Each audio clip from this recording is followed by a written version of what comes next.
IT job కోసం try చేస్తున్నారా? Coding tutor లో ట్రైనింగ్ తో పాటు స్టైఫండ్ అండ్ 100% జాబ్ గ్యారంటీ.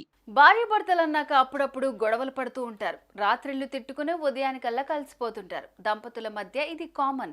ఇంకొందరు భార్యాభర్తలు మాత్రం ప్రతి చిన్న విషయానికి కూడా కోపడుతుంటారు. ఇంతేకాదు చివరికి కోర్టుల వరకు వెళ్లిన ఘటనలు కూడా లేకపోలేదు. కానీ ఇటీవల ఓ మహిళ మాత్రం ఎవరు ఊహించని పనిచేసి భర్తకు షాక్ ఇచ్చింది. భర్త ఫ్రెంచ్ ఫ్రైస్ తినొద్దన్నాడని ఏకంగా భర్తపై గృహహింస కేసు పెట్టింది. తాజాగా వెలుగులోకి వచ్చిన ఈ ఘటన స్థానికంగా తీవ్ర చర్చనీయాంశంగా మారుతోంది. ఇంతకీ ఈ ఘటన ఎక్కడ జరిగింది, అసలేం జరిగిందనే పూర్తి వివరాలు ఇప్పుడు తెలుసుకుందాం.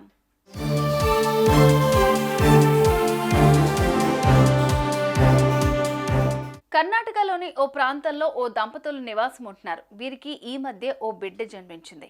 అయితే భార్య బాలింత కావడంతో భర్త జాగ్రత్తగా చూసుకుంటున్నాడు. ఏది కావాలంటే అది కొనిపెడుతున్నాడు. ఇంతేకాదు ఆమె ఆరోగ్యం విషయం కోసం చాలా కేర్ తీసుకుంటున్నాడు.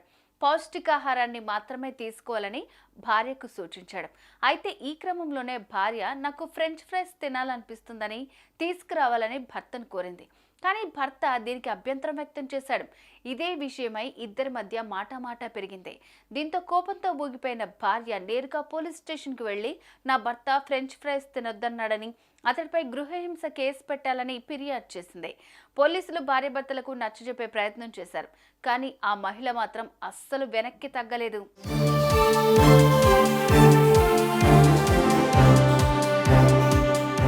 ఈ నేపథ్యంలోనే సదరు భర్త హైకోర్టును ఆశ్రయించాడు. తనపై నా భార్య పెట్టిన గృహహింస కేసు కొట్టివేయాలని వేడుకున్నాడు. ఇక అసలు విషయం తెలుసుకున్న జడ్జి ఒక్కసారిగా షాక్ కి గురయ్యాడు. ఇలాంటి విషయాల్లో కూడా కేసులు వేస్తారా అంటూ అతడి భార్యకు చివాట్లు పెట్టాడు. మీ ఆరోగ్యం దృష్ట్యా భర్త జంక్ ఫుడ్ తినద్దని చెప్తే ఇలా చేయటం కరెక్ట్ కాదని ఆగ్రహం వ్యక్తం చేశాడు. అనంతరం ఆమె భర్తపై పోలీసులు నమోదు చేసిన కేసుపై స్టే విధించారు. ఆమె భర్త ఉద్యోగ నిమిత్తం అమెరికా వెళ్లేందుకు అనుమతించారు.